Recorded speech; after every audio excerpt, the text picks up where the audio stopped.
Hello friends, welcome to my channel. दोस्तों, अगर आप एक्सिस बैंक के कस्टमर हैं, एक्सिस बैंक से आपने किसी भी तरह का लोन लिया है, चाहे वो होम लोन हो, पर्सनल लोन हो या क्रेडिट कार्ड हो या क्रेडिट कार्ड से लिया गया लोन हो, तो दोस्तों आज की वीडियो आपके लिए बहुत ज़्यादा इंपॉर्टेंट होने वाली है। तो दोस्तों वीडियो को पूरा लास्ट तक देखिए और ध्यान से देखिए ताकि कोई भी पॉइंट्स आपका छूट ना जाए और आप कोई गलती ना कर जाएं।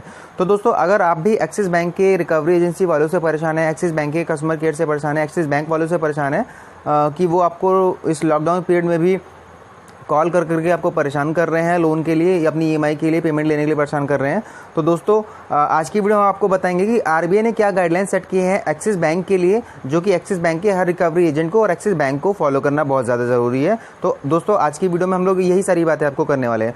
तो दोस्तों इस चीज़ को आरबीआई की जो भी गाइडलाइंस है जो कि उन्होंने एक्सिस बैंक के लिए बताई है, इस चीज़ को आप खुद भी सर्च कर सकते हैं। इसके लिए दोस्तों आपको क्या करना पड़ेगा, आप गूगल में जाएंगे, गूगल पे देखिए मैंने आपके सामने टाइप कर रखा है, आप टाइप करेंगे RBI guidelines for recovery agent axis bank, और जब आप एंटर मारेंगे तो आपके सामने जो पहला ही लिंक खुलेगा वो ही लिंक आपके सामने कुछ इस तरीके से होगा, 20 policy on collections of dues and repossession of security Axis bank. जब दोस्तों आप इस पर क्लिक करेंगे तो आपके सामने एक पीडीएफ फाइल ओपन हो जाएगी जो कि बैंक की ही पीडीएफ फाइल है।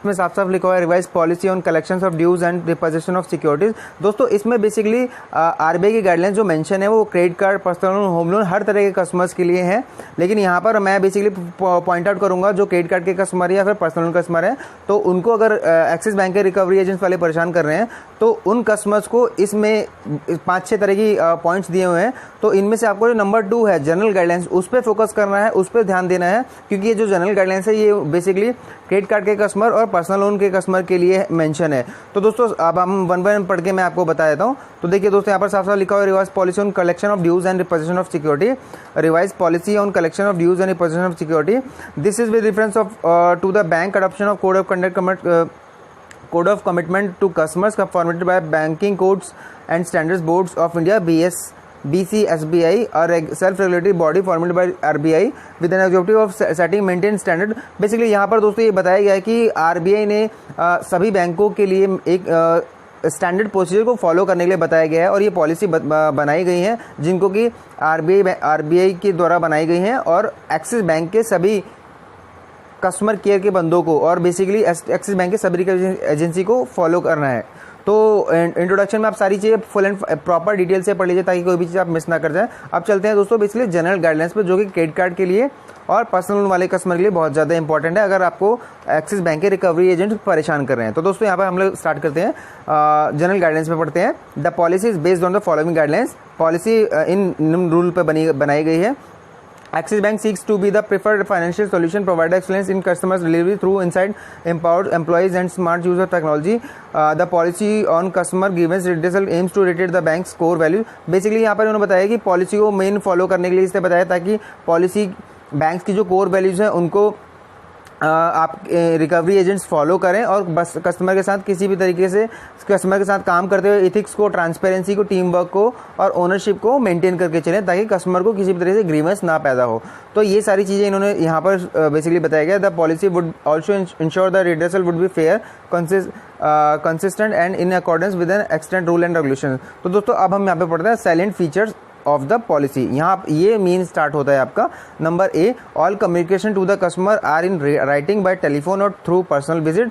मतलब कि जो भी बातचीत होगी कस्टमर से रिकवरी एजेंट्स की वो राइटिंग में होगी, बाय टेलीफोन होगी या फिर थ्रू पर्सनल विजिट होगी, उसके घर पर जाकर होगी।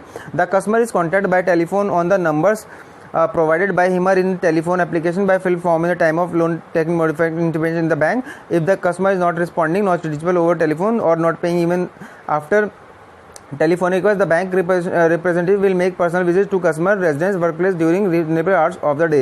मतलब यहाँ पर बताइए कि कस्टमर से जो कांटेक्ट किया जाएगा वो उसके रजिस्टर्ड नंबर पर कांटेक्ट किया जाएगा कि जो कि उसने क्रेडिट कार्ड या फिर लोन लेते हुए बैंक को फॉर्म में फिल करके दिया होगा। अगर बैंक के एजेंट का फ़ोन नहीं उठाता है कोई कस्टमर, तो बैंक का एजेंट कस्टमर के एड्रेस पर जा सकता है, वो भी वर्किंग आवर्स में जा सकता है, जो कि आरबीआई ने गाइड किया हुआ है इसमें बताया। इसके बाद हम चलते हैं बी पे। The bank staff of any person authorised to represent to the bank collection of dues represent identify himself WhatsApp at the display authority letter issued by the bank upon request. ये जो कि मैं आपको हर बार बोलता हूँ, number B column में यही दिया है कि बैंक स्टाफ रिकवरी का स्टाफ जब भी आपके घर पर आएगा कस्टमर के रिकवरी के पर्पस के लिए, कलेक्शंस के लिए, तो उसको सबसे पहले अपने आप को आइडेंटिफाई करना होगा, अपना आइडेंटिटी कार्ड दिखाना होगा कस्टमर को और अथॉरिटी लेटर दिखाना होगा जो कि बैंक की तरफ से रिकवरी एजेंसी वालों को दिया जाता है जब वो किसी के घर पर विजिट करने जाते हैं।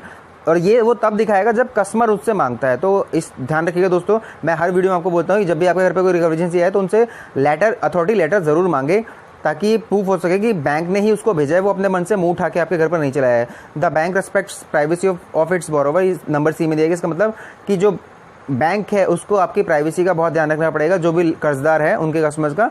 Number D, the bank is committed to ensure that all written and verbal communication with its borrower are in simple business language and the bank adopt civil manners for interaction with customer. मतलब कि bank इस चीज़ के लिए बाध्य है कि बैंक जो भी कस्टमर से बातचीत करेगा, चाहे वो वर्बल हो या फिर वो रिटर्न में हो, तो उसको बहुत सिंपल तरीके से उसको बातचीत करनी है, सादी भाषा में बातचीत करनी है और सिविल मैनर में बातचीत करनी है। मतलब उससे जो रिकवरी एजेंट आएगा वो कस्टमर से बदतमीजी किसी भी तरीके से नहीं कर सकता है। Number E, normally the bank representative will contact the borrowers between 7 hours to 19 hours unless the specific circumstances of his or business occupation require the bank to contact at a different time।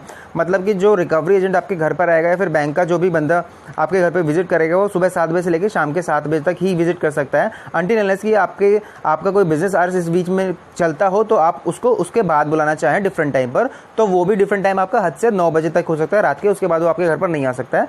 Number F, borrowers request to avoid calls at a particular time और at a particular place are honoured as far as possible. मतलब कि अगर आप customer हैं तो आप recovery agent को request करते हैं कि आपको एक स्पेसिफिक टाइम में वो कॉल ना करें, तो ये काम रिकवरी एजेंट को फॉलो करना पड़ेगा। वो रिकवरी एजेंट वाले उस वक्त आपको कॉल नहीं कर सकते हैं। अगर वो करते हैं ऐसा तो आप बैंक में इस चीज़ की कंप्लेंट कर सकते हैं बाकायदा मेल करके। Number G, the bank documents the effort made for the recovery of dues as far as possible and the copies of communication and to customers if any are kept on record. मतलब कि बैंक जो भी आपसे बात करता है recovery of dues से रिलेटेड, तो जितना भी पॉसिबल हो सकता है बैंक्स को आपसे जो भी उसने कम्युनिकेशन किया है वो उनको अपने पास रिकॉर्ड में रखना पड़ेगा जब वो कस्टमर से बातचीत कर रहे हैं। एच में हम बात करते हैं, all assistance is given to resolve dispute और different regarding dues in a mutually accepted. इसका मतलब ये है कि अगर कोई भी सहायता चाहिए बैंक के कस्टमर को बैंक से, जो कि कोई रिजॉल्व, अगर कोई डिस्प्यूट क्रिएट हो रहा है दोनों के बीच में, रिकवरी एजेंसी और कस्टमर के बीच में, तो वो दोनों मिलकर ही म्यूचुअली तरीके से उसका एक्सेप्टेड करेंगे और ऑर्डिनरी मैनर में काम करेंगे। बेसिकली कोई भी ऊपर नीचे, कोई भी अनएक्सेप्टेड वे में नहीं काम कर सकते हैं। आई में हम बताते हैं आपको, in appropriate occasion such as bereavement in the family और such as calmness occasion are avoided और for mocking call visit to collection. मतलब कि अगर आपके घर पे किसी की मौत हो जाती है या फिर कोई शोकपूर्ण टाइम होता है तो उस समय रिकवरी एजेंसी का बंदा आपके घर पर विजिट नहीं कर सकता, ना ही वो आपको कॉल कर सकता है। इसके बाद हम लोग आते हैं जे में, up to date details of the recovery agency engage by the banks are displayed at its website. इसका मतलब ये है कि बैंक्स अपने सारे रिकवरी एजेंट्स की डिटेल और रिकवरी एजेंसी की डिटेल और रिकवरी एजेंट्स की डिटेल अपनी वेबसाइट पर अप टू डेट हमेशा रखेगा, ताकि कोई भी कस्टमर चाहे तो उसको क्रॉस वेरीफाई कर सके कि उसके घर पर जो रिकवरी एजेंट आया है और वो किस रिकवरी एजेंसी का है, क्या वो रिकवरी एजेंसी अभी भी बैंक के साथ इंगेज है या नहीं है। इसके बाद हम चलते हैं कॉलम के में, the bank provides the loan account statement to its customer on request basis when changes in period of loan, quantum of EMI etcetera take place, changes in the rate of interest are communicated to the customer as and when they affected. मतलब कि bank अपने customer को हमेशा loan account statement provide करता है अगर customer उनसे request basically उनसे रिक्वेस्ट करता है लोन अकाउंट स्टेटमेंट के लिए। और इसके अलावा अगर बैंक कभी भी आपकी EMI वगैरह चेंज करता है, आपका रेट ऑफ इंटरेस्ट चेंज करता है किसी रीज़न की वजह से, तो वो भी बैंक आपको ईमेल करके ज़रूर बता देता है। इसके बाद आते हैं हम एल में, कॉलम एल में, the bank bears the cost of getting duplicate sales deed in case of original furnished is to misplace at the end of account of the any eventually. Basically ये जो condition है, ये condition उन लोगों के लिए है जो होम लोन वाले कस्टमर है, कि अगर किसी भी रीज़न की वजह से आपके होम लोन के पेपर्स बैंक वालों से चोरी हो गए हैं, गुम गए हैं, तो बैंक उस चीज़ को डुप्लीकेट जब बनाता है, सेल डीड बनाता है, तो इसका जो भी खर्चा होता है वो बैंक को बियर करना पड़ेगा, वो कस्टमर से बैंक नहीं ले सकता है। अब चलते हैं हम लोग कॉलम नंबर 3 में, गिविंग नोटिस टू बोरोवर। ये बेसिकली होम लोन वाले कस्टमर को है। इसमें ये बताया गया है कि होम लोन वाले कस्टमर को वो लोग किस तरह से नोटिस प्रोवाइड करते हैं, वो सारी कंडीशन तो आप टर्म्स एंड कंडीशन पढ़ लीजिएगा। इसके बाद चौथा कॉलम है, रिपोजिशन ऑफ सिक्योरिटी। ये भी दोस्तों होम लोन वाले कस्टमर के लिए है कि जब बैंक आपकी प्रॉपर्टी को कब्जाता है या होम को कब्जाता है तो क्या प्रोसेस उसको करना पड़ता है। Number 5, valuation and sale of property. इसमें दोस्तों ये बताया गया है कि जब बैंक आपकी प्रॉपर्टी का वैल्यूएशन कैसे करता है और सेल ऑफ प्रॉपर्टी का उनका क्या प्रोसीजर होता है। इसके बाद है आपका number 6, opportunity for the borrower to take the back the security. तो दोस्तों ये जो कॉलम है ये भी होम लोन के कस्टमर्स के लिए। तो दोस्तों बेसिकली मेरा मेन पर्पस होता है हमारा कि हम लोग पर्सनल लोन क्रेडिट कार्ड वालों कस्टमर फोकस करें। तो वो जो उनके जो भी टर्म्स एंड कंडीशन है वो कॉलम नंबर 2 में ही मैंने आपको बता दिया है, जो कि आपने ऑलरेडी पढ़ लिया है इंट्रोडक्शन के बाद जो आपका पढ़ा है जनरल गाइडलाइंस। तो दोस्तों उम्मीद करता हूँ आपको मेरा आज का वीडियो पसंद आया होगा। आपको मेरा आज का वीडियो कैसा लगा प्लीज़ मुझे कमेंट करके बताइएगा। आपकी और भी कोई कंसर्न है, कोई क्वेरी है तो आप मुझे आप चाहें तो डायरेक्ट कॉल करके बात कर सकते हैं, कॉल मी फॉर ऐप के थ्रू, और आप मुझे ईमेल भी कर सकते हैं। दोस्तों अगर आप मेरे चैनल पर नए हैं तो प्लीज़ मेरे चैनल को सब्सक्राइब कीजिएगा, मेरी वीडियो को लाइक कीजिएगा। आज के लिए दोस्तों इतना ही। Thank you so much, bye bye.